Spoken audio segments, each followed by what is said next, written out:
Isa na dito ay yung kay Henry Alcantara, ang DPWH boys, ang sinasabi nilang halaga sa ICI ay 21 billion. Hindi po totoo yan.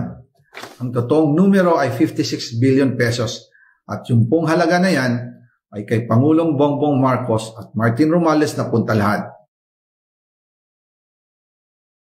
Kaya ngayon ay hinahamon ko si Ombudsman Remulla kung seryoso talaga siya sa mga sinasabi niya sa kanyang press release na idadamay niya pati si Martin Romales kung magbibigay ako ng ebidensya.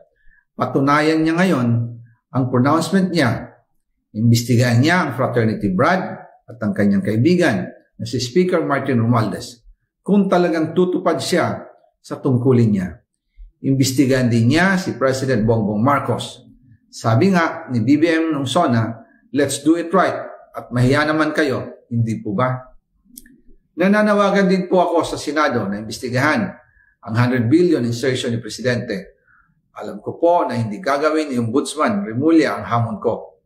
Pero magaling ang Senado sa investigasyon at ako ay naniniwala na dahil sa kanila, lalabas ang katotohanan.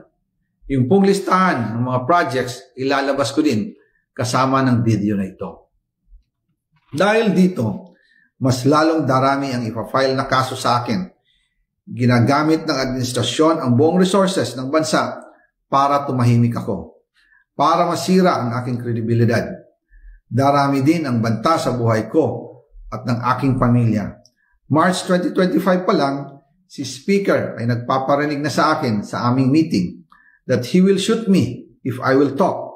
At pagkatapos niyang sabihin sa akin in a phone call na don't come home, he will take care of you, tumawag ulit si Speaker Martin at sinabihan niya ako na pag umuwi ako will be dangerous kasi they might hire someone to do a rub out on me or hire the police to kill me while in jail. Una pa lang ito sa magusto kong ibunyag. Marami pa akong dadalhin sa liwanag. Isa na dito ay yung kay Henry Alcantara, ang DPWH boys, ang sinasabi nilang halaga sa ICI ay 21 billion. Hindi po totoo yan.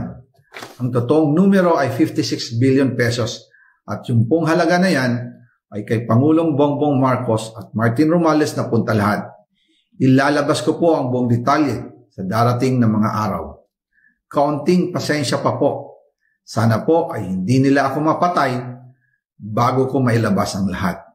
Sa inyong lahat sa Pilipinas, lalong-lalo na sa aking pamilya, taos-puso akong humihingi ng paumanhin.